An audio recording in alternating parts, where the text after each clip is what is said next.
All right, guys, I've had several people ask me about making their own sourdough bread, and it is a tough process to learn, but once you kind of get over those first few issues, it becomes a little bit easier.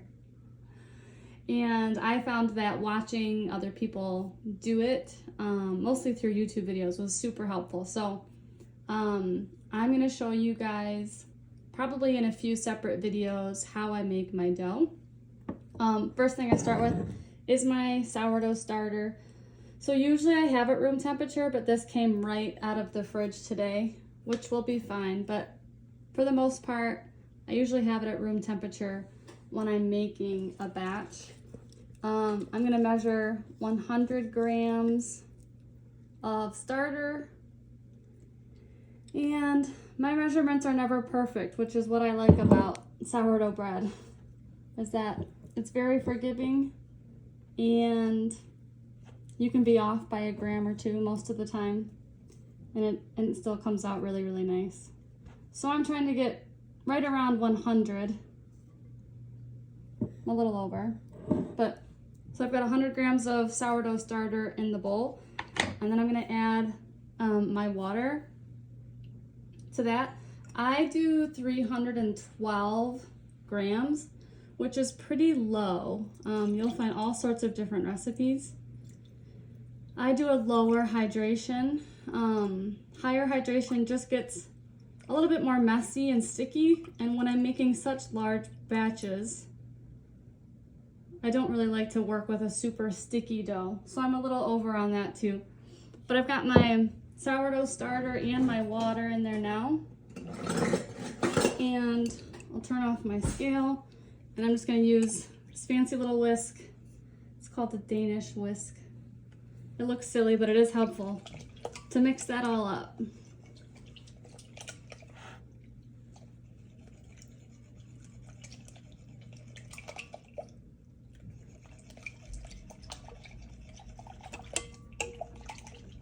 Before I had this whisk, I used a fork, and that worked just fine. Once I started doing larger batches, I just went ahead and got the whisk. So now that's all mixed up together. I'm going to turn my scale back on and add my flour. I do 500 grams of flour per loaf. Most of the time I split that between bread flour and all-purpose organic Kirkland flour, but today I'm just going to do all organic all-purpose flour. So I'm just scooping that in until my scale gets to right around 500.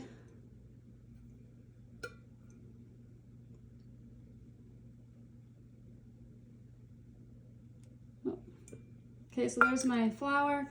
I'm going to tear my scale back down and add my salt, which will just be 10 grams.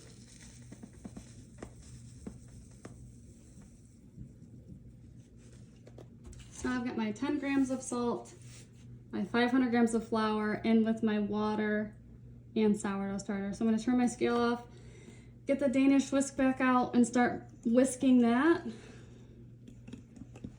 Once it starts to get a little bit too difficult to whisk, I'll switch over to my hands to make it into what they call a shaggy dough.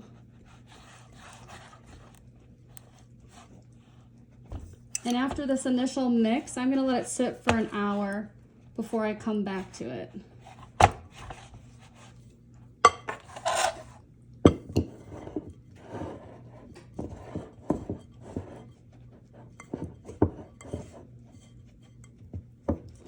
So it's like almost a shaggy dough. It's just about incorporated together. I usually scrape all this off.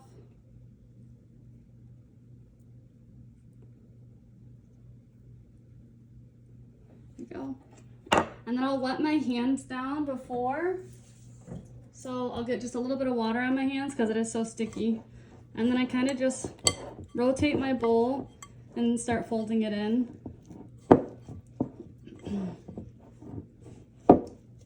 And so now it's becoming just a little bit more of a ball consistency. Fold it a little bit. Just trying to incorporate all the ingredients, but it doesn't have to be smooth or anything like that.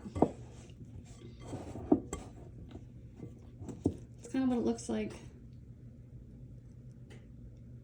after I mix it up with my hand a little bit.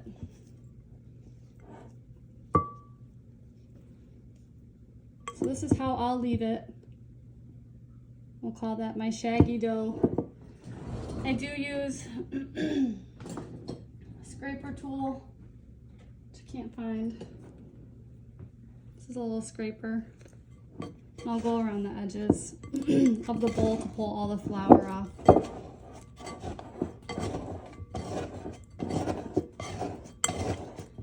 Again, it's not a tool that you need for making sourdough, but it is pretty helpful.